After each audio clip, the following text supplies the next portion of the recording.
I find it always amazing because B2B or B2C, we're all humans. Like a business is created out of humans. The person Yeah, you're speaking to at the other end isn't Coca-Cola Incorporated. There is right. someone there's a human on that other It's side Bill. that is your It's just customer. Bill. Yeah, exactly. And once again, welcome to the Digital Customer Success Podcast with me, Alex Turkovich. So glad you could join us here today and every week as I seek out and interview leaders and practitioners who are innovating and building great scaled CS programs. My goal is to share what I've learned and to bring you along with me for the ride so that you get the insights that you need to build and evolve your own digital CS program. If you'd like more info, want to get in touch or sign up for the latest updates, go to digitalcustomersuccess.com. And if you have a question or commentary to be used in an upcoming episode, call us and leave a message at 512-222-7381. For now, let's get started. Well, hello and welcome back to the Digital Customer Success Podcast. It's so great to have you as always. We've got a great episode lined up for you today featuring none other than Anika Zubair. And but before we get into that conversation, just a little bit of housekeeping real quick. If you listened last week, we announced a contest for a gold pass into the Customer Success Festival in Austin that's happening February 13th and 14th, 2024. If you're listening to this in the future sometime, this doesn't mean anything to you, so you can ignore this part. But regardless, we've had a lot of engagement so far, but you've still got till January 31st to enter that contest. Again, it's for a gold pass. It's like $1,300. You might as well enter.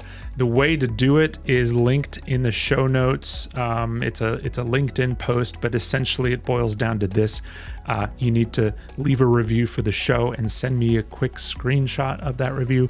You need to like that post that's linked in the show notes, and you need to comment on that post that's linked in the show notes. Couldn't be easier. Might as well do it. Winner will be announced on January 31st, and I can't wait to see you there because I'll be speaking at a session and moderating a panel. So come say hi for sure if you're going to be there. On to the episode for today, featuring my conversation with Anika Zubair.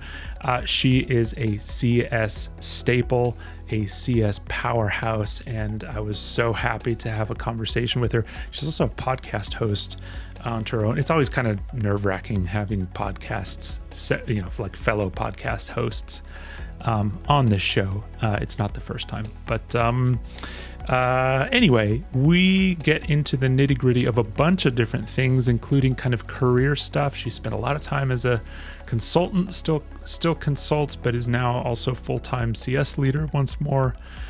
So we talk a little bit about that.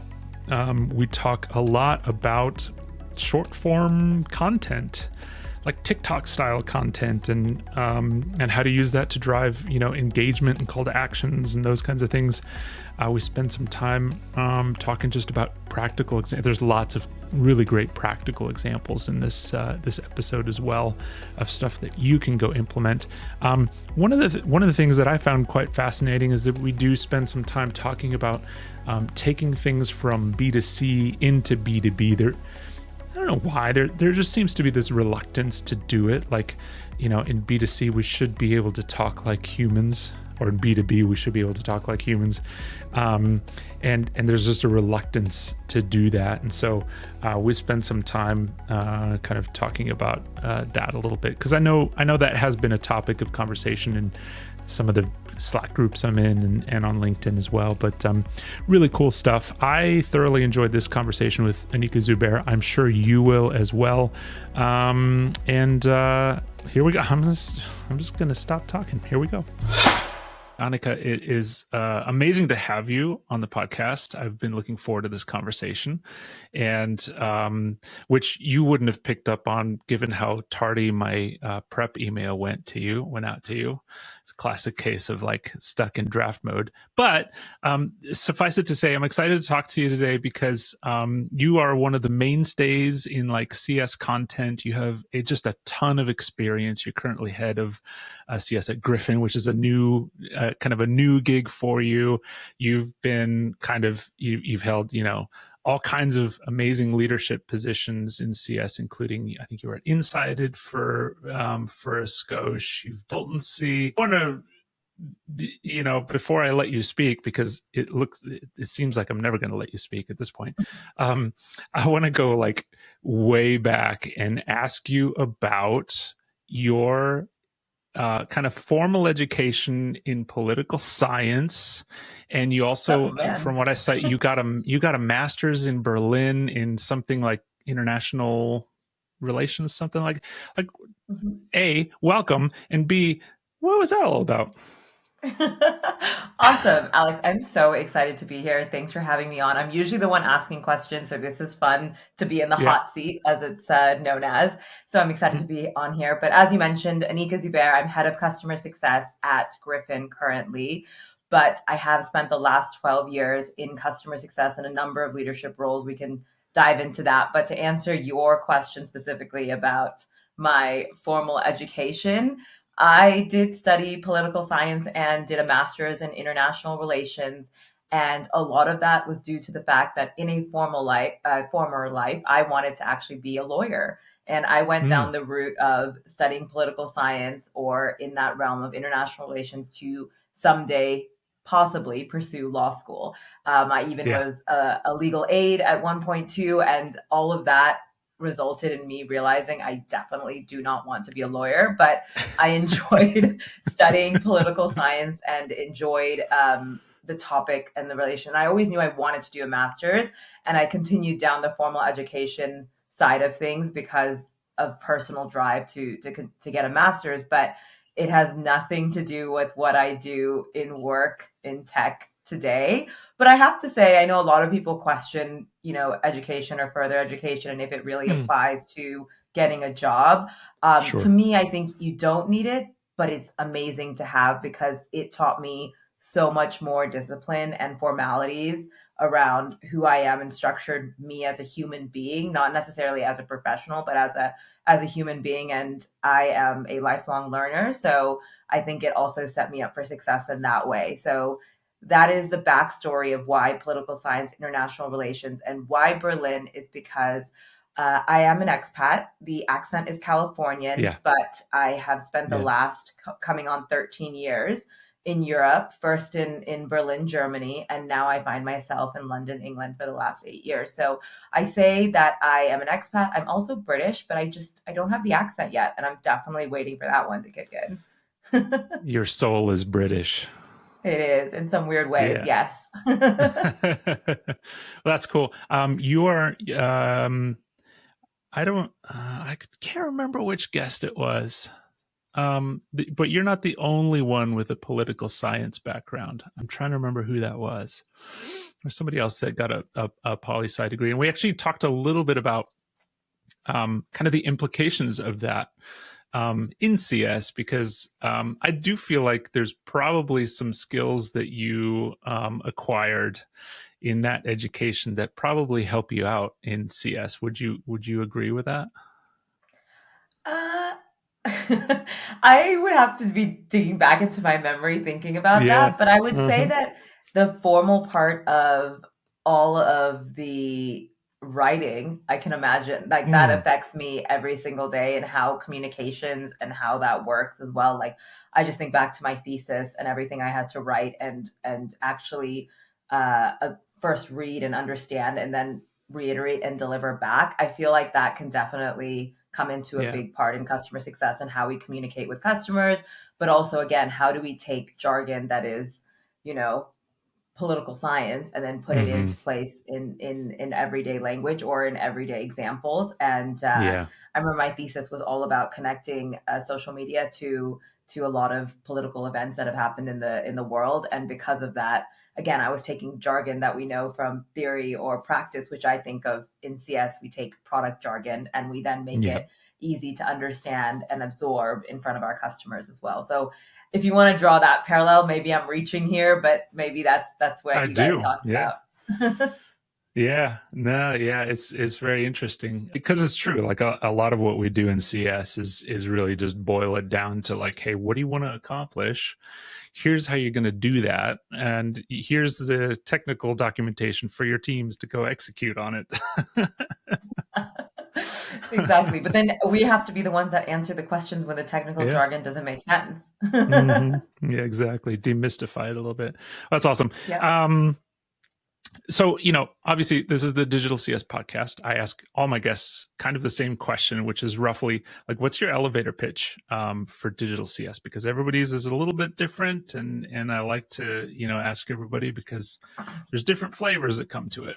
definitely. I love this question because I think you are probably going to get so many different answers depending on what the heck digital customer success means to someone.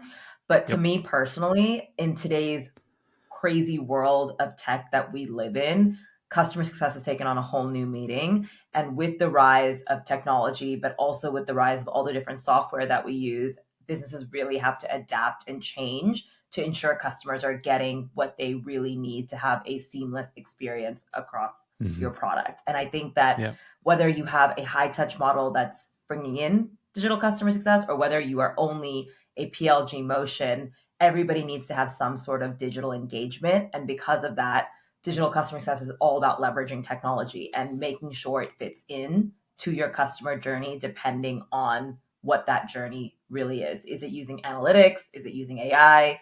Is it using personalized communication? All I'm saying is that once you understand your customer needs, it's putting some sort of digital element into that customer journey and addressing their pain points in new strategies and ways. Because honestly, no one has time to deal with one-to-one meetings as much as we'd like to say is the norm.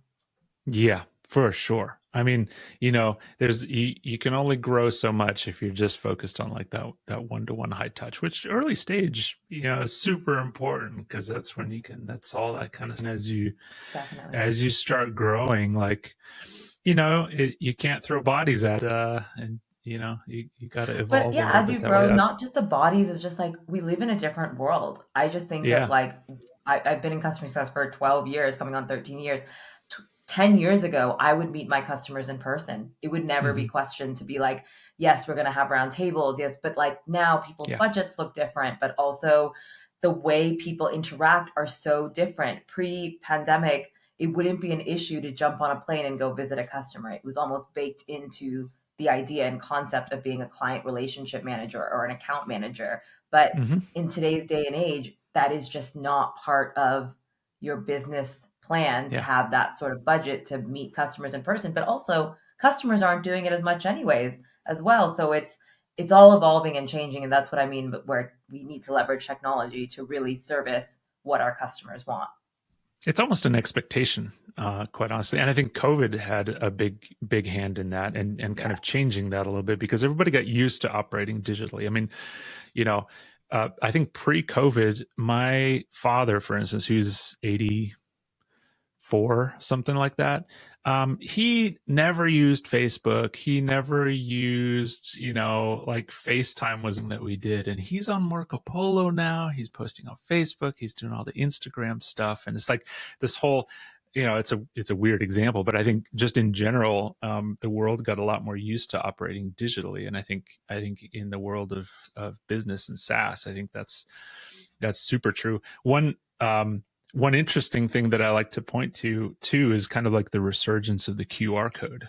Because you remember when it was kind of laughed at, like for a while, like the QR code was a cool thing, like in, I don't know, 2010 or whatever, and then it kind of faded away. It was laughed at, and then all of a sudden, QR codes are everywhere because it's a really easy way for everybody to like access info. Yeah, and it's an easier way to serve up the content that you need to serve up. And like you said, it's used in so many different factors. I've been at a baby shower that's had QR Yeah. codes on like for games, like the QR code was on the like your little name tag. I was like, this is Uh-huh. brilliant. I wouldn't like Yeah. think of a QR code to play games on your phone and interact with the whole Hmm. room, but yeah, like you said, the way we use technology has definitely accelerated post pandemic, post COVID, Yep. and the way we serve up content, whether it's in our personal lives or in our professional lives with digital CS, it's totally being absorbed in a new way that we have to adapt to. Yeah, exactly. And I think that financially too, it has implicated. Like the other day, I was driving my school, and there's this one intersection where once in a while you'll see police officers and firefighters, whatever, collecting donations, especially around the holidays. And they're walking around with a boot or whatever. But this time, they were walking around with like laminated QR codes for Venmo, and I was like, duh. Like, Yeah, of yeah, course, yeah. you people don't carry cash anymore, right? No one carries cash. You could just, Venmo me a donation. Yeah, exactly. So it's interesting. Anyway, not here to talk about QR codes. Maybe we are. I don't know. Who knows? Let's see. Let's see how many times we can mention the QR code in this episode. um. So I think one thing that I've noticed anyway over the past few years is there are more and more people kind of stepping into uh, consultancy, whether it be kind of a part-time side hustle type thing, starting their own, consulting group and things like that. And I think especially, right, job market's kind of nutty, and so you see a little bit more of that, obviously, at the moment.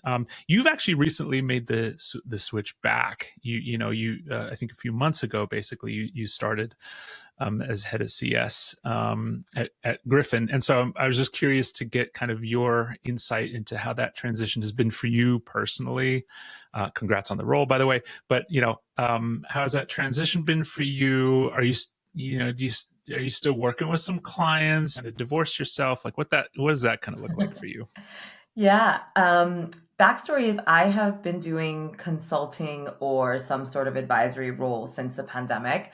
And much Mm-hmm. like everyone else, found themselves in lockdown with a little bit more time. And I have to say, I'm grateful for my network because a lot of people do reach out, especially at early stage startups, saying, "Hey, Nika, based on your experience, you seem like a great fit, but we're just not ready to have a senior leader on board," which makes Yeah. sense. And a lot of Yeah. times they are looking for advice or help on getting things started when it comes to building out whatever they're looking to build out. And that's how it originally started, actually working in consulting gigs. And let's say it was more of a side hustle thing in 2020. And again, we found ourselves with more time. People were looking for new avenues of help because it was a difficult time all around in tech. And so Mm-hmm. that's where it actually started, where I really leaned in and decided to take it on full time is due to what I think a lot of people are facing is layoffs. I was laid off from my last role, and at the time I was like, okay, let me lean into finding a new role, which the last year and a half, 2 years now has been absolutely mental when it's come to the job market. It is so heartbreaking when I see people reach out to Mm-hmm. me saying, I've not only been part of a layoff in the last few months, but this is my second in the last 18 months. And Right. that is just wild. And I'm feeling for everyone, and Yeah. everyone's like, hearts are breaking because it's a lot. It's like you said, it's like going through divorce. You're like trying to figure things out, discover a new you. But I decided to lean in to consulting because the job market just wasn't producing what I was looking for. And I was like, Mm-hmm. okay, at least this will keep me busy. It'll keep me like enjoying doing what I love to do, which is building and growing customer success teams. And I think a lot of this last year has also taught me or shown me that a lot of fractional work is out there at the moment. Yeah. And whether it's because CS is being rebranded, whether it's because it's not afforded or companies are really watching budgets, what I can say is there's lots of fractional work out there. And because of that, I just leaned into it and decided, okay, I'll go back into consulting full time. I had a few clients that I was working with. I also coach one to one as well. So whether it's a CSM or a early stage leader, I have a few Mm-hmm. coachees that I work with. But again, that was because of what the job market produced at the moment. And yes, I have moved back into a full time operator role, as you've mentioned, which is amazing. I always knew I wanted to be back in an operating role because I really enjoy the team side of things. I really enjoy building not only customer success departments, but businesses. I find myself in startups over the last 12 years. So I wanted to be back in that environment. But Yeah. I am still, yes, doing a bit of fractional work here and there. I still coach as well. So it's something that I don't think it's an and or. I think it's something that becomes part of you because you you almost get to see this whole new world of helping people in Yeah. different scenarios and different situations. Yeah. Yeah. That's, I mean, you hit the nail on the head. Like there's a joy to, helping folks be successful, in their own right and growing, whether it's, growing their careers or kind of being a fly on the wall and help, advising on growing different things. And there's a satisfaction that comes with that as well. And, I think the CS community is, so tight knit. We're having these conversations anyway. Like we tend to be quite a connected people, and so it kind of might as well make something out of that connectedness and help folks out. Exactly. So yeah, Exactly. that's cool. um I love it. And we were joking a little bit before, before we started recording about the fact that, you have joined a fintech org, and and that's notoriously kind of hard. Fintech and like security or whatever are notoriously kind of too. So I think it speaks highly of Griffin that, that they've pulled somebody from outside the fold, so to speak. And you said that there were a lot of team members that actually weren't originally in fintech. Yeah, no, we are an organization. We are a bank. We are a fully licensed bank, but we operate in a way of a SaaS business. So when I was interviewing and when I was speaking to the founders and members of the board, they were like, no, we function like a SaaS business, but on the outside, we are obviously a fully fledged bank. And because of that, we get the fintech badge of honor or not Yep. honor, maybe. But Yeah. yes, it and in my experience, the finance world and especially cybersecurity world tend to be very particular about who they hire and what experience you have, especially when it comes to industry experience and knowledge. And I was questioning, okay, will a fintech really embrace the true meaning of what customer success is? And after speaking with the founders and really having deep dive discussions with a lot of the executive team, it was really clear to me that they value it. And not only do they value Mm, it, I am one of the first hires in CS because while we still have only single digit customers, because of the fact that they want to build something around their customers. And that was mm, really, really priority one for them. And it really sang to my own values, hearing that from them as well. And like you said, yes, about 50% of Griffin is actually from that finance world of ex bankers or ex fintech. And then 50% of us are from the tech SaaS world. So it's a nice blend of personalities and people, but yeah. also it's an amazing blend of intelligence. I think that makes this really Mm, unique, like melting pot of us building something together.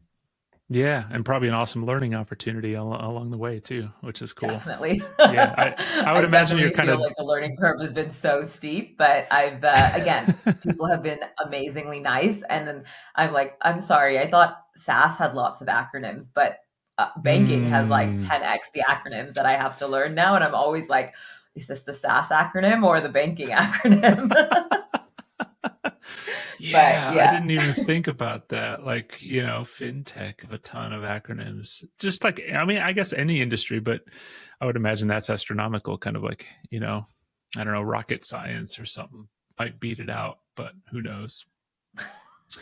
Um, you recently took home of an Ever After Most Creative Leader award, so congrats, that's awesome.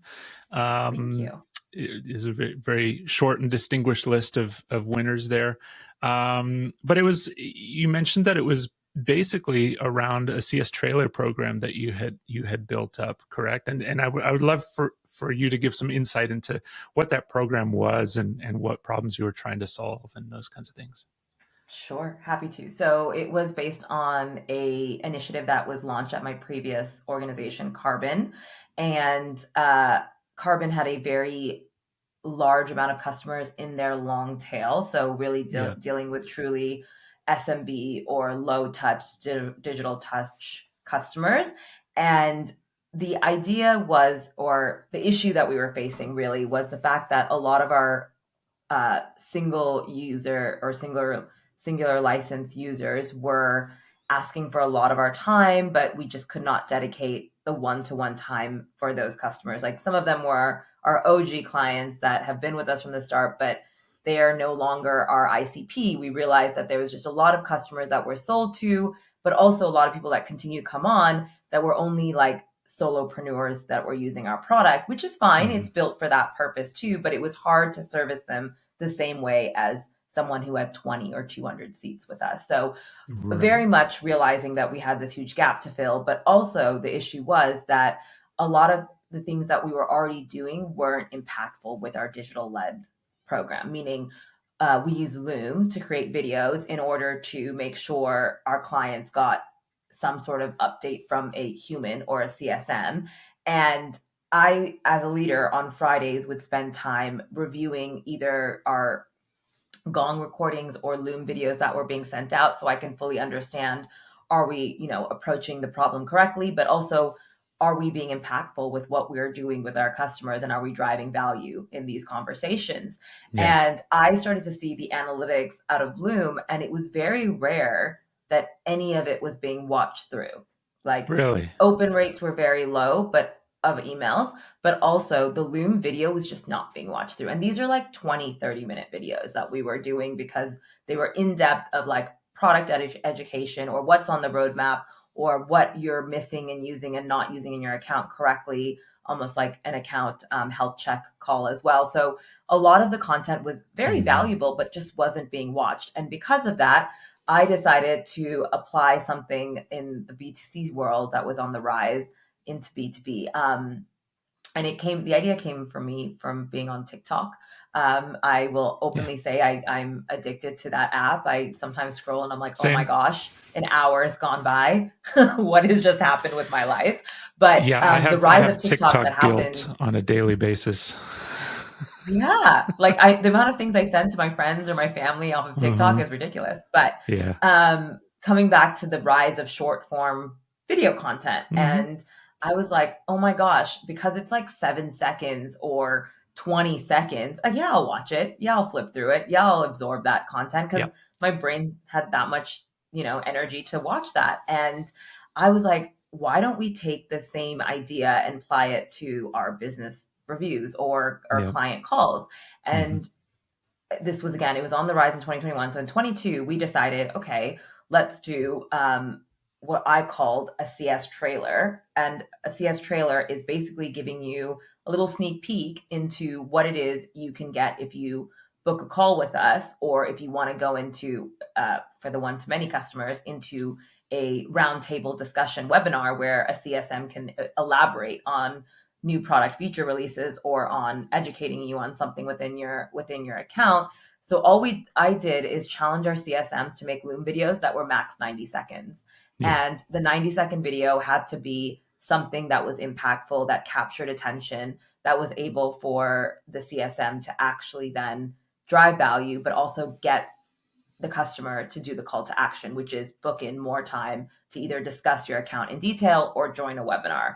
We Yeah. saw 33% increase in people actually watching the video and engaging with it and then booking the call. So for Awesome. us, we used Loom and the data that it was lacking and then applied concepts of TikTok to what we said was a CS trailer. And we first started with just booking the calls, but we also then started to challenge and do digital QBRs, but in Yeah. 90 seconds.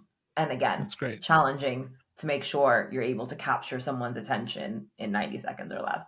Yeah.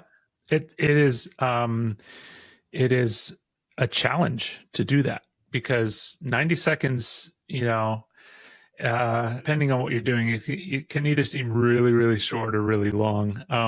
But like it goes into basically it's micro learning is what you're producing, right? Mm-hmm. It's like Mm-hmm. digestible, bite-sized chunks that anyone can go and consume really quickly, which I think is super compelling.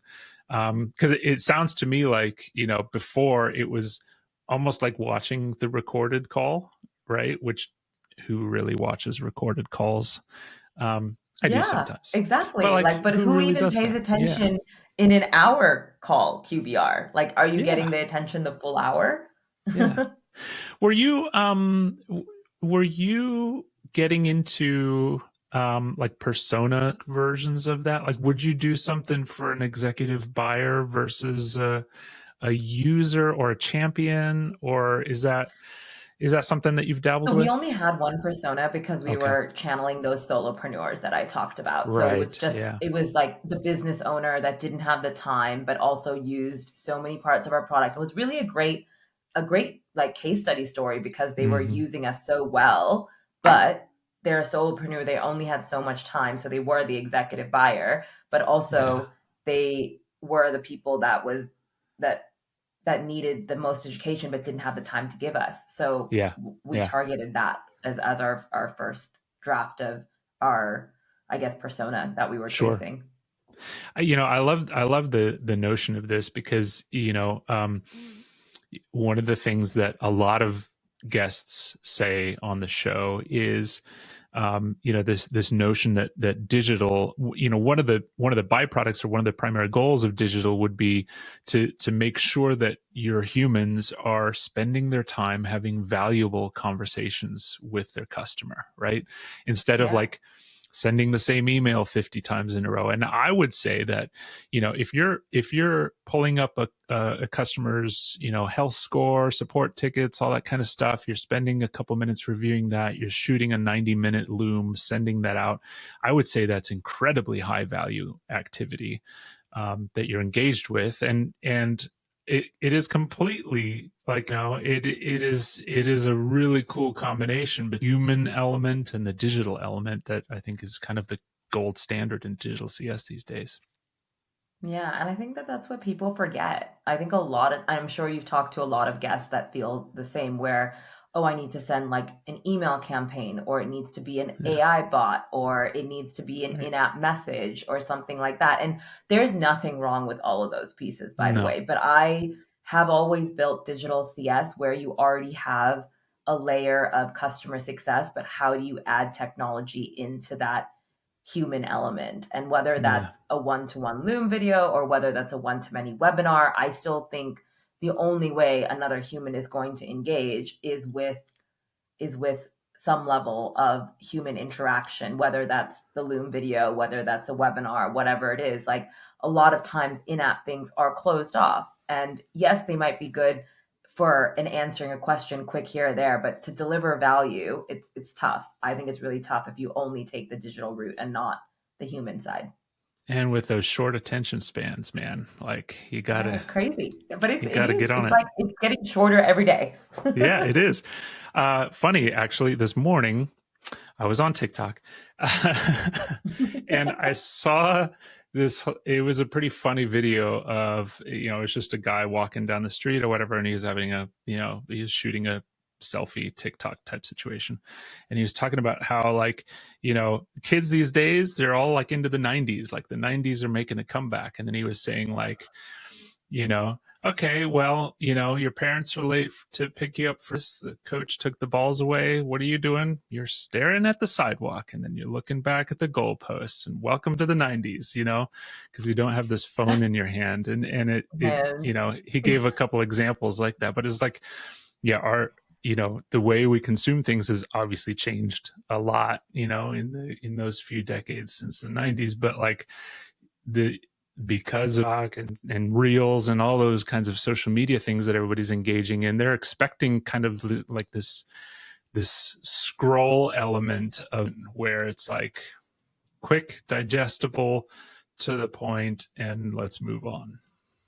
no, definitely. I think in general, like if you think about it, it applies to our daily lives too. The more technology we get inundated with, the more we just want the quick answer or the quick value add of what we're here for. Mm-hmm. I mean, even an email. If you want something from me, just tell me in the first few lines. Like giving me three Yeah. paragraphs is I Yeah. will glance at it, but you will get a response much later because I need to give you much more of my attention span for like versus even nowadays. We have external Slack channels with our customers, and Mm-hmm. usually a quick Slack is much easier. Like a one sentence, like, "Hey, did you do this or did this work well?" is much easier than sitting and composing an email and thinking of like all this jargon and attaching these documents and doing all these things. Yeah, exactly, exactly. Um, one kind of tactical thing or practical example of kind of short attention span, but also contextual, relevance that I picked up on the other day. I don't know if you're a Notion user or if you've ever used Notion. I'm seeing a I lot more have, yeah, people I live in using it. Notion. Yeah. I recently onboarded on it, and I've been getting these onboarding emails, not like once a week, not once a day, but every like few hours. They're short, Ooh. they're sweet, they look really good. But I think one of the most brilliant elements of it that I don't know why more people aren't doing this is the subject is literally the action. That's your next step. It's like this one I'm looking, give your team a home. That's the subject. But next in the subject is 3/8, so 3 out of 8, meaning in the subject line, they're giving you the contextual information of where you are in that journey, which I think is brilliant because that's something that a lot of people lack. Like in their onboarding journeys, it's like, okay, they're expecting folks to do XYZ, but the problem is the customer doesn't know there's only XYZ, right, of where they are in that whole journey. And I just thought so many things about the conciseness, but then also, giving the relevance of the position in the journey is absolutely brilliant. Yeah, I've had Notion since the dawn of time. So like I remember being on the wait list to even join Notion. So Oh they yeah. definitely didn't have that level of onboarding for me, but that's No. really cool that they give you like Uh-huh. bite size, do this today, like or this Yeah. hour do this and then the next hour do this and tomorrow do this based on again, I'm guessing what their typical user journey flow looks like to them Yeah. on their end Right. and they've taken Hmm. that data and then translated back at this is what most people see success with. And that is what digital is really, is translating Hmm. back the data to get you from point A to point B as quickly as possible. Yep. That's so true. Anyway, figure that was a little fun side, but we try to be as full of contextual examples of what digital is in the pod. But Yep. anyway, speaking of which, are there some things that you've seen like out in the wild, or things that you've developed or have been part of your programs that have been like particularly like memorable digital motions? I mean, we all get those things once in a while, and we're like, oh, that's cool. I know what they're doing, and that's really cool. Like, are there some examples of things that you've seen recently or in your past that you think are cool? The one thing that comes to mind that isn't new, but I think is brilliant and has always done well is Spotify Wrapped. Oh I yeah. always think Uh-huh. that is hard. If I think about that from a CS perspective, I know they don't care because it's B2C and they're mostly just trying to show you what you've listened to, but subliminally, they are trying to show that Hmm. you got value out of using our software to listen to music over this Yeah. last year. And this Yeah. is how you got valued. And they did it in a joyous manner, which I Hmm. think is something that is can be absorbed and learned in customer success and in digital customer success is they gave you stats, but they made it fun and they made you want to go through that as well. And I think YouTube does this as well. When I recently saw that, like your most viewed videos, like what you've Hmm. watched this week, like what's been searched for, like what have you searched for, and they give you like summaries in this way. And I think that they're just showing you that, hey, you have logged onto our software or application. This is what you've done, and this is the value you've seen over it. But they didn't even have to give you any hard revenue numbers. Once I get my Spotify wrapped every year, I'm like, well, Yeah. duh, I'm going to keep using Spotify Of because, course. and like Apple Music and every other music provider has not caught on to how Hmm. joyous they deliver data. Yep. They deliver transactional data in a fun way that makes it super engaging for their end user to want to know what they've been up to. And if you think about it, that's customer success in its simplicity. And I think that Totally. if we were to apply something that simple, in the sense that we are delivering data or metrics or ROI of our product to our customer, but can we do it in a way that is joyous and enjoyable to them, Yeah. then amazing. We're doing our job right. Cause yeah. Well, so many times we're not celebrating right? We're Yeah. calling out, we're reacting to things that have gone. We're, looking at telemetry and focusing on the things that are typically signs of churn, right, or whatever. But I think we should be doing more of these celebratory type things. And I think some of the best brands, they're the best brands because they do that kind of stuff. Like they celebrate your wins, whatever that may be, whether it's uploads or downloads or side loads or whatever, whatever else, Side loads. I'm the gonna, what I don't know what that or is. maybe it's a QR code. Can I throw that in Yeah. now? Oh, good. Excellent. Point, Anika. uh but like, it's that celebratory aspect of things that builds camaraderie, builds rapport, builds kind of a sense of team and togetherness and collaboration that I think is crazy important, especially, since we're all being bombarded with 5 million negative things these days. It's nice I to celebrate know. those And things. it did it in a celebratory way, but also it delivered value. Like I Hmm. tell a lot of my coachees, like when you are speaking to your customer, you have to deliver value in what you're Hmm. doing. You don't have to have an upsell conversation. You don't have to sell hard in an email, but you have to deliver value because if they see the value, they're gonna pay. Just like we see the value of using Spotify when Spotify does their Spotify wrap. I'm like, I don't even question like, oh, I'm not going to use Spotify now because Hmm. they just delivered value and they just told me how much I use their product. So if anything, I'm probably overutilizing and paying nothing for it because they made me feel that, oh my gosh, Anika's listened to so many X hours of music and she got joy from it. Great. They Yeah. didn't even have to tell me a price on it.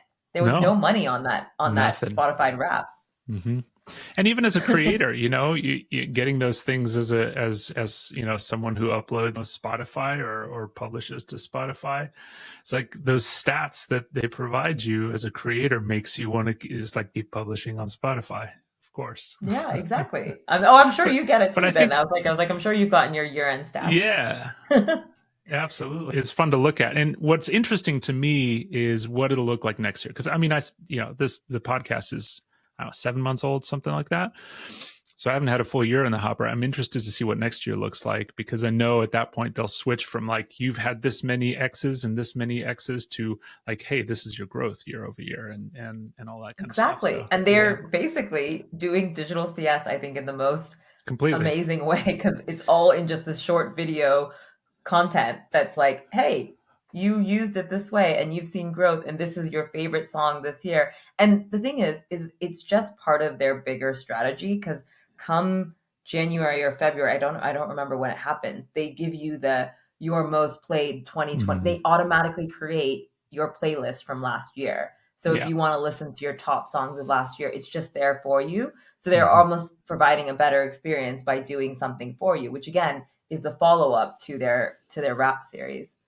I think there are so many examples in B2C that we can pull into B2B with very minimal kind of tweaking. Like B2C has been good at this digital stuff for a long time. I mean, Long time. rewards programs have been around forever, and Yep. those kinds of things, like that kind of gamification of value is something that isn't a new thing, but for some, I think my take on it anyway is that I think B2B for a long time felt that it was kind of childish and it didn't belong in kind of B2B, when in my opinion it absolutely does. I find it always amazing because B2B or B2C, we're all humans. Like a business is created out of humans. The person Yeah, you're speaking to at the other end isn't Coca-Cola Incorporated. There is right. someone there's a human on that other It's side Bill. that is your It's just customer. Bill. Yeah, exactly. And I'm just like, he's not Coca-Cola, or he's not like, he's not this major organization that you're speaking to. You are speaking to a human, and that human Hmm. wants to build some sort of relationship with you, whether that's digitally or in person. They want to build Yeah. some sort of rapport and they want to feel like they're connected to your software and that they're getting value out of your software. So, Hmm. how you facilitate that as a CSM or a digital CS leader or person, it's just a human. Just a So human. In fact, it is. I've used that phrase a long time when, a lot of people get really worked up, like meeting with executives and meeting whoever it is, like, somebody with a big fancy title. It's just a person. It's a person. Yeah, they have different I traits or always find whatever that funny got them when to where they customers be. do that. Right. Exactly. It's Like, crazy. they're like, oh, like they get so much happier when the head of or VP of CS is on a call with them. And I'm like, but my CSM is going to do way more for you than I can. I can sit here Right. with my big fancy title, but I'm not doing anything for you here. Exactly. Yeah, yeah. It is amazing. That is amazing, that Yeah, that kind of mentality around the title. It's a thing. definitely. It's a thing. It is, Um, it is. And I actually recently shared that you are so much more than your title, because mhm. I also believe that, again, someone who's been in startups for the last 12 years, like, your title could be head of nothing. Your title could also then be head of everything. So it Right. just it totally doesn't matter, but it does matter the impact you drive and the value you drive and the value you bring to the business. And Yeah. the same thing goes when you're speaking to customers. If they're the CEO or if they're just an analyst that you're working with or an intern, it doesn't matter. They just want Yeah. to drive value. They want an outcome out of that call, and that we're all Mhm. humans. Yeah, exactly. And a good CSM is going to be head of our relationship, right? Exactly. You're the this, CEO of this that's right. relationship. That's right. Absolutely. You're a founding member, I believe, of CS Angel, and which is Yeah. an awesome organization. And I'm curious, maybe to get some insight from you on, we gave some practical examples of digital CS, but are there some platforms and some technology that's emerging that you're paying attention to as part of that org, or else or otherwise, that are worth mentioning? Yeah, I think being a part of CS Angel means I get to see lots of pitches Yeah. or early stage businesses really showcase their product and what they're trying to bring to market when it comes to customer success. Uh, in relation to digital, I think there's been a really hot product around, and I know Dickie's been doing a lot around Cast App, and Yeah. having a digital CSM is, I think, the next stage of what digital CS will be. So I really Hmm. believe that what Dickie and everyone at CastUp is doing is going to be great. I think Foresight is another one. I don't know if it's going to Mm. apply to full customer success, just not digital CS, but like they are really helping enterprise SaaS leaders really be able to forecast retention and expansion. And I think a lot of everything in CS, whether it's digital or not, is very lagging indicators. And we definitely need a space to be leading, especially with digital being so heavily influenced by data and making data driven decisions. You do need to Yeah. have a tool in place that's able to forecast for you with confidence. And I think Foresight is one of those as well. And then the last one that I'll bring up is Bagel. I was really impressed by what they're trying to do. In digital CS, we are constantly getting feedback on what's working and what's not working in the product side of things. And I think Bagel is trying to basically be the glue between product and commercial teams. And they're really trying to make sure that they tie feature to revenue opportunities. And I think that Cool. that's a big like missing piece within the way we collect feedback as CS Yeah. professionals. Really is. I mean, there's a lot of emphasis that's put on the relationship between sales and CS, but I think just under the surface there is that relationship between product and CS that's probably equally, if not more important. So Definitely. And how we that's capture awesome. that and how we continue to build for team like a product that's customer centric, I think is going to be critical and key as businesses scale and grow. That's awesome. That's great. I appreciate that. And yeah, Dickie is going to be on the podcast at some point early next year. So, or Yeah, he's this year by the amazing. time you're hearing it. He's He's such a so great guy. great. Such a good guy. Yeah, exactly. Well, look, as we kind of round out our conversations, I've really appreciated your time. I'd love to kind of first and foremost know what's in your content diet. I mean, you're known for producing a lot of great content, and I've benefited from your great content. But what are you paying attention to?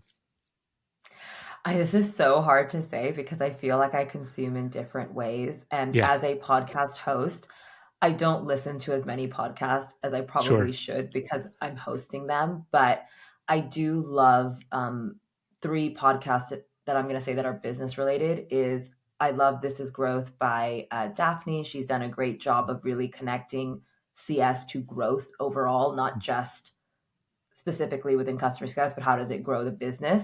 Yeah. I really like Revenue Today, another great podcast Mm. focusing around revenue as well.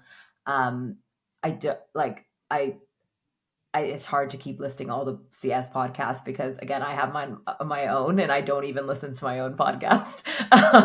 Same, But I think same. another it's hard to listen to yourself. It's real hard. Yeah. But I, but I think other ways that I consume content is truly through LinkedIn. There's just so many people that are sharing so much on there.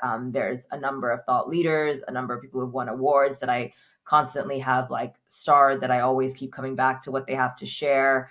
I personally really love CS office hours through Gain Grow Retain, but also through Hmm. Jan Young's CS office hours. Like I just think having those smaller groups where you're able to exchange ideas is great. And I really consume a lot of content via conferences, funny enough. And Yeah. even though I get invited to speak at conferences, I actually really consume a lot of side conversation content at conferences, meaning like Hmm. there's a group of people that start discussing, how CS is done at their org versus another. And I feel like that's another great way to consume content. So a mix of all the above, Yeah. but I have to say that I think there's just so much out there that you have to find out what works for you. Like Yeah. podcasts only work for me when I'm driving in the car versus Totally. CS office hours is usually like an hour of my day every now and then. And then Hmm. conferences is only once a quarter. So that's how I tend to break down my consumption of CS Yeah. content. That's great. That's cool. I appreciate you sharing that. What is there anyone that you would like to give kind of a shout out to, or a group of people that are doing cool digital? Yeah, I would say in focusing in digital CS, I had Dan Ennis on my podcast, and he's at Monday.com, and he is building scaled customer success at Monday.com, and he has so many tips, tricks, insights on everything he's doing when it comes to truly focusing only on scaled and only on digital. So Dan's a brilliant bucket of information when it comes to scaled and digital. And I think the other two that always come to mind when I think of digital is Jay, Nathan, and Jeff at Higher Yeah. Logic. The two of them Hmm. always share how community is the additional pillar within digital CS, and I really appreciate that they're always sharing about how you can be human as well as digital within using customer communities to leverage that. Totally. I was just looking back at episodes. I think Jeff is episode 5, if you want to go listen to that. And Dan is episode 15. Dude, Dan is like um that amazing combination of like humble, crazy smart, and just like Crazy smart, like open to share. Like the stuff that he talked about, how he's like identifying personas based on data habits and data trends. And yes, come on, let's go. yeah, but it's great. I feel like he's like a data analyst mixed with a marketeer, mixed with a CS Hmm. leader, and Yeah, it's just amazing how many levers he pulls on to build out his scaled motion. And it's yeah, so cool to ask him questions and watch his mind yeah. unfold. What's funny is I ask every guest like who they want to shout out on these episodes, right? And what I typically do is when I go to publish an episode, I'll just like message the people that got the shout outs and just say, hey, by the way, somebody shouted you out. Dan, I kid you not, our LinkedIn thread is just like, hey, so and so shouted you out. Hey, so and so shouted you out. So That's awesome. That's also yeah, great that you follow up with that. Maybe I'm going to steal that, by the way, because I ask yeah, at the end totally. of my podcast, who would you next want to have as a guest or who would you shout out? And I put them on a list, but I never Hmm. actually message them to let them know. Yeah. So I should do that.